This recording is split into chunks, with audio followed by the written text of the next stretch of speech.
Assalamu alaikum viewers and welcome back to my channel Study Law with Bushra.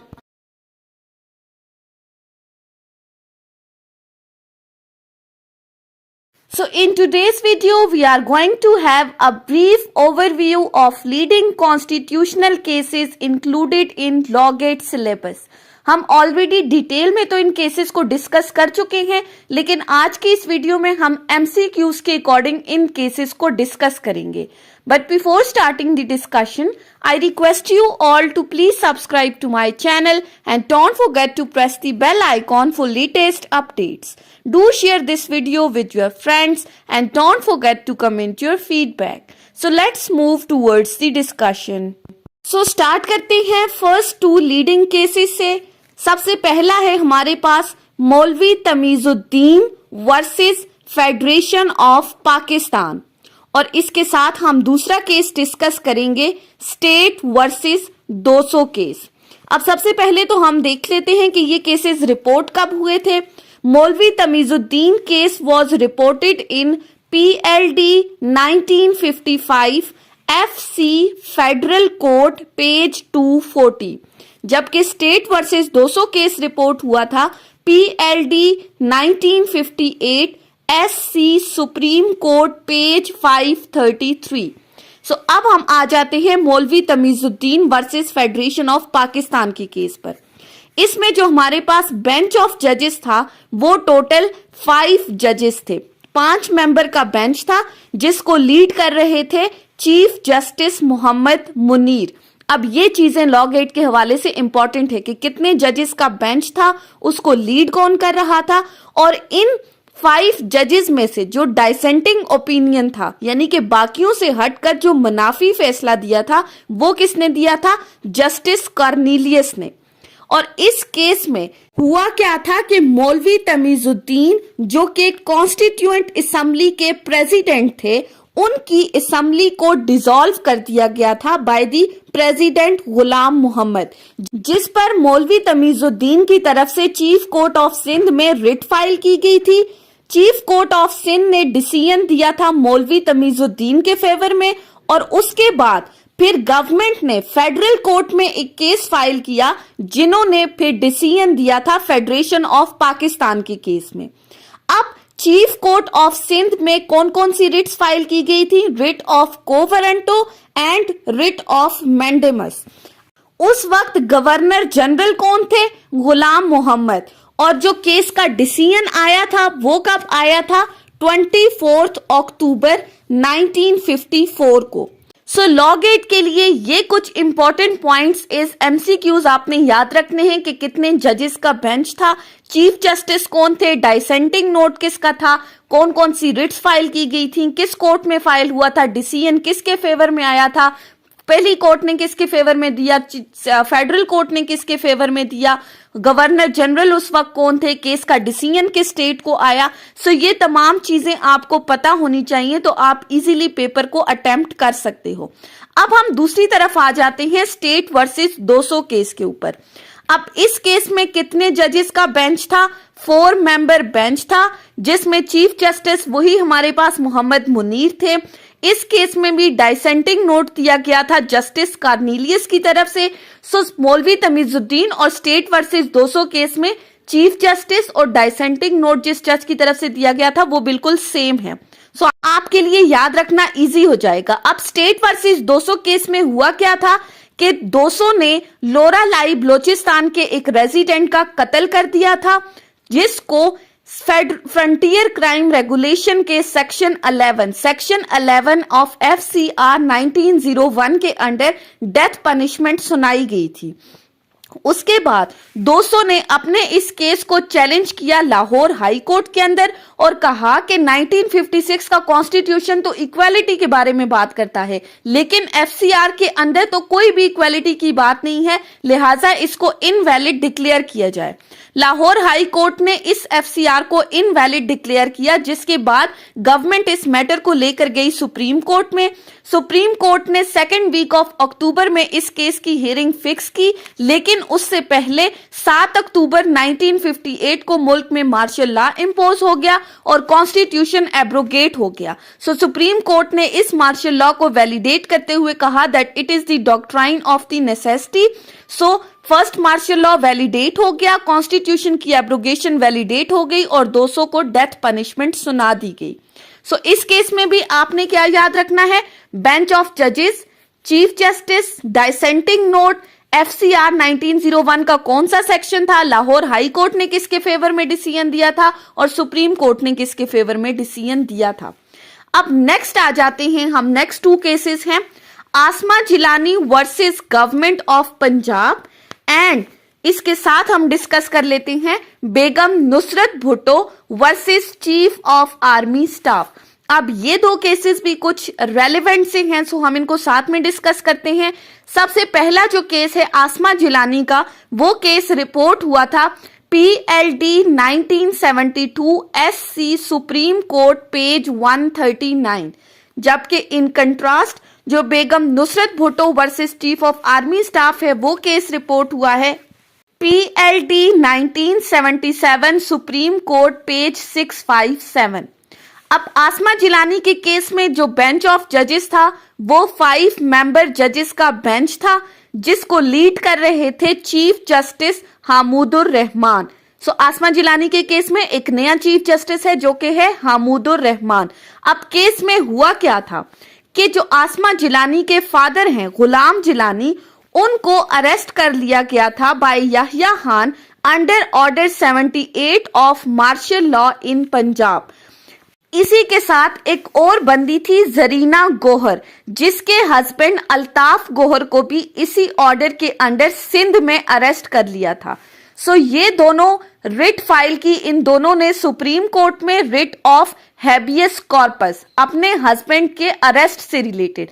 ये तमाम cases जाके consolidate हुए supreme court के अंदर और इसी दौरान 24 मार्च 1969 को मुल्क में सेकंड मार्शल लॉ लगाया गया।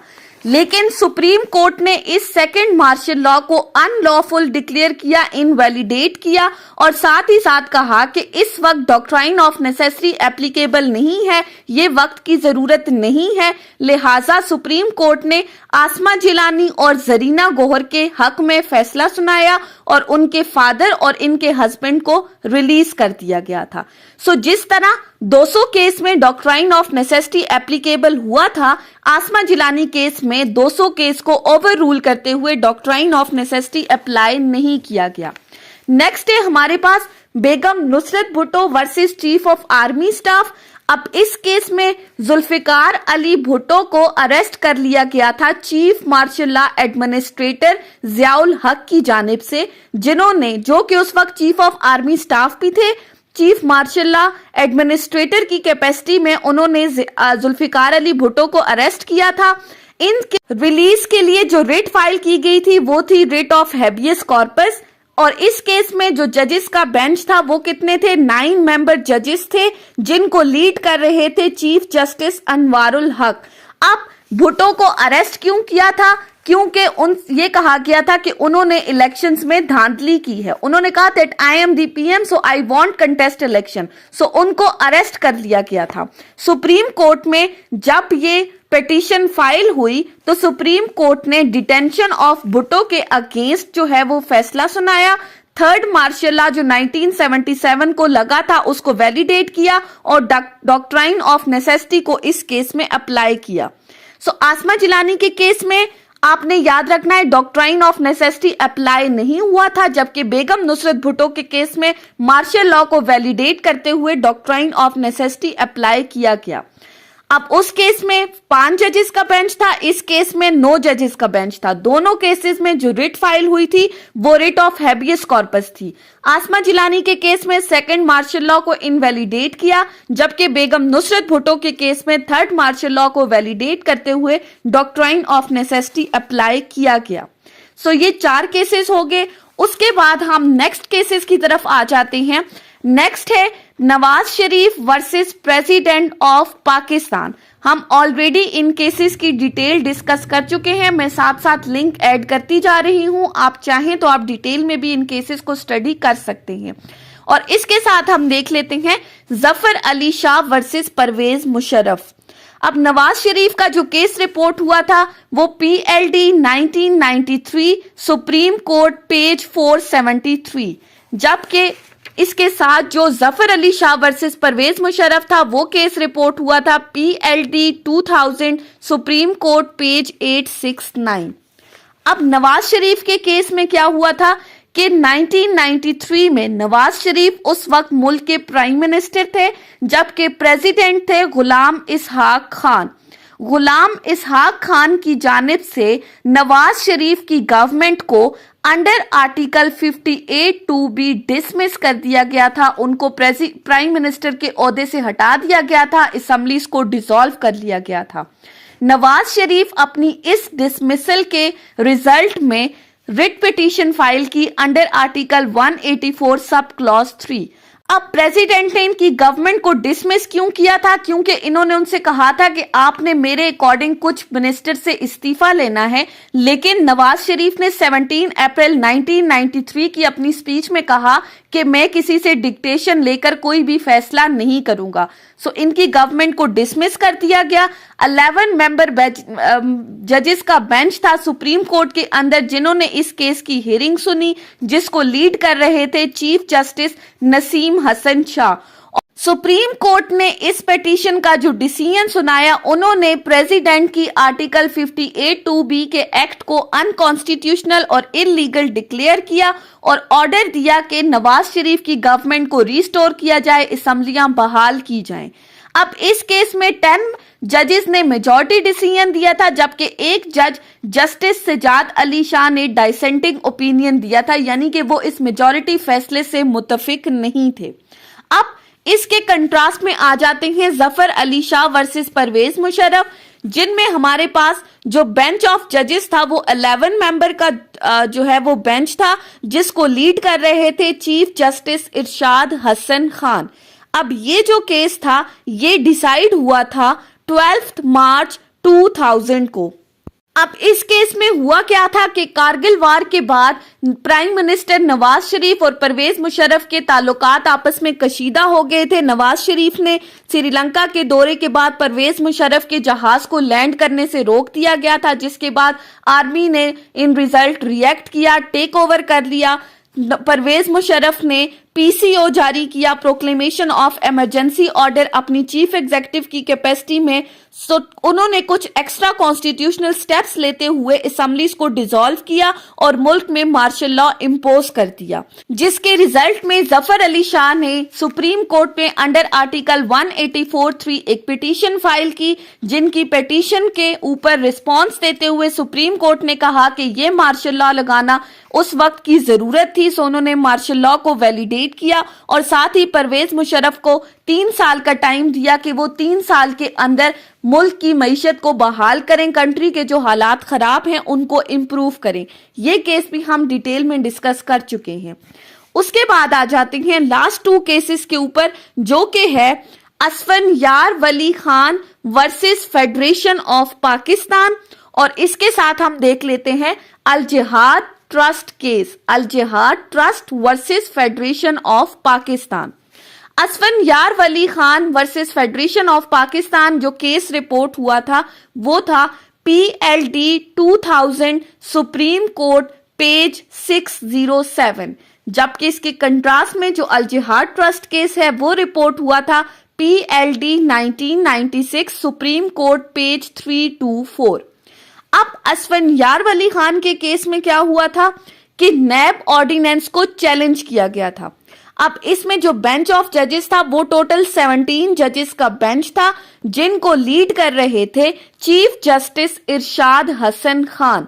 अब इरशाद हसन खान जफर अली शाह के केस में भी थे और असफनयार वली खान के केस में भी चीफ जस्टिस थे। अब ये जो केस डिसाइड हुआ था ये डिसाइड हुआ था 24 अप्रैल 2001। अब इस केस में असफंयार वली खान और बहुत सारे और लोगों ने पिटीशंस फाइल की थी अंडर आर्टिकल 184 सब क्लॉज 3 कि उन्होंने कहा था कि नैब ऑर्डिनेंस में कुछ ऐसे ग्राउंड्स हैं जो कॉन्स्टिट्यूशन के अगेंस्ट हैं, कॉन्स्टिट्यूशन 1973 को कंट्राडिक्ट कर रहे हैं, लिहाजा इसको नल एंड वॉइड डिक्लेयर किया जाए।